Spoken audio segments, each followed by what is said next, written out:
Hey there, it's almost Christmas, and Christmas cards are starting to appear. Have you received any lately? Are you planning on sending some out? Let's talk. English Without Fear, where you can learn to speak English naturally through listening to stories. This week, as I record and upload my video to you all, we are drawing closer to Christmas. We are approaching Christmas. We are getting near Christmas.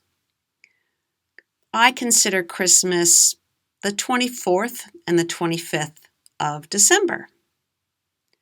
And we have already received 3 Christmas cards from different people. I have purchased cards, but I have not yet written any. Where did the tradition of Christmas cards come from? And does everybody send a Christmas card? It appears to have started in England and became popular around 1840. That's the 19th century. There was a man, Sir Henry Cole, who worked high up in the post office.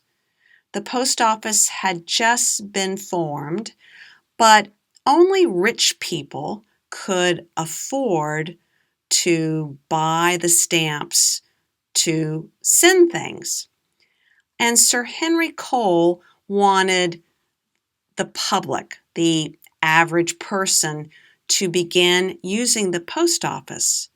So he thought about designing a card, a Christmas scene on a card that the post office could sell and make popular, begin the tradition of sending Christmas greetings through the mail. He had a designer friend, a friend who was very artistic, and together, the two of them came up with a design for that first Christmas card. They had about 1,000 printed. They sold, and for 1 penny, and I'm not sure how much that would be today, but not very much. For 1 penny, people could buy the card and send it through the postal system, have it delivered. And that started something called the penny post. Eventually, this tradition caught on, this new tradition, and the price of the penny post, the price to send a letter, dropped. Soon that tradition of sending Christmas cards to family and friends hopped the pond to America. That's what Americans and British people sometimes say. They call the Atlantic Ocean that separates America and Great Britain, they call that the pond. And they say something like, oh, he got on an airplane and hopped the pond. He flew over or crossed on an ocean liner, crossed the pond, which is no pond. It's a big ocean. The tradition caught on and soon surpassed the number of cards per person sent in Britain. But something happened in Britain in 1891. A famous cowboy girl named Annie Oakley, who was really good with her pistol. She was doing a show up in Scotland, and she had a picture taken of her, and she put it on a card and sent it to her family. That was the very first personalized cards. Well, what are cards like today? They're a big item in America. But you need to know that young adults, they don't send them very often. They don't send them. But most older people do. 91% of older Americans, you decide what age that is, 91% of older Americans send Christmas cards. What do the cards look like? A lot of them, of course, are about the Christ child. Christmas is a Christian holiday celebrating the birth of Jesus, the Christ, the Messiah. So you will see what they call nativity scenes, scenes of his birth in a stable. You'll also see scenes with churches. But a lot of cards are what we call secular, nothing to do with religion. There might be cards of beautiful nature scenes, birds in the snow, anything beautiful.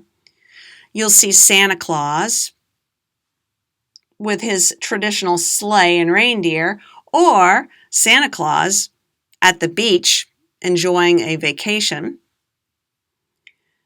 You'll see a lot of these personalized cards, family photos, and oftentimes families will dress up with a Christmas theme.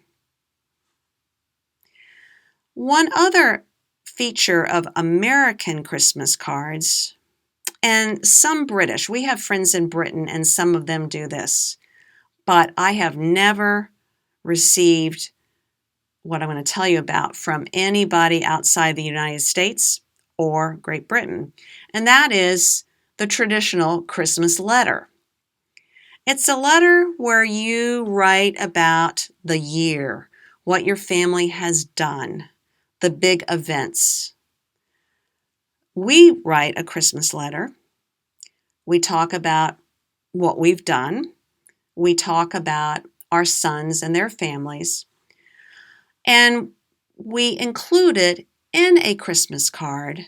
And on the card, I add a personal message to the people we're sending this to. Why would I send a Christmas letter? Don't people know what's going on with me? Yes, close friends, local people, family, they know what's going on with us. But Americans move around a lot. And you make friends, and then you leave friends, and you might not stay in contact with them throughout the year. But you want to give them some news of your family, so you send them an update, a Christmas letter. I want to share one more thing, and this is called True Confessions. I have a pet peeve. Do you know what a pet peeve is? A pet peeve is something that annoys you, that bugs you, that you wish people would stop doing. Well, here's my pet peeve. I don't like it when someone sends us a card and all they do is sign their name. No Christmas letter, no message that they wrote in pen. You know, don't bother to pay for a card, buy the postage stamp, and go to the trouble of signing your name and putting it in an envelope. Just don't bother. It annoys me. I'd rather not get a card from you. I know. Now you know something about me and my pet peeves. In fact, I think we'll do an episode on the most common pet peeves. That would be fun. Well, what about you? Do you like getting Christmas cards? Do you send any at all? Leave me a comment below this video. And remember, if you would like the transcript, the written words, it takes me about a day after this video is uploaded, but I transcribe the words and I will post it on my website, www.englishwithoutfear.com. Well, that's it for this episode. I think I'll probably do at least one more before December is over. But if I don't see you or you don't see me before then, Merry Christmas. Thanks for watching. For questions or comments, here's my email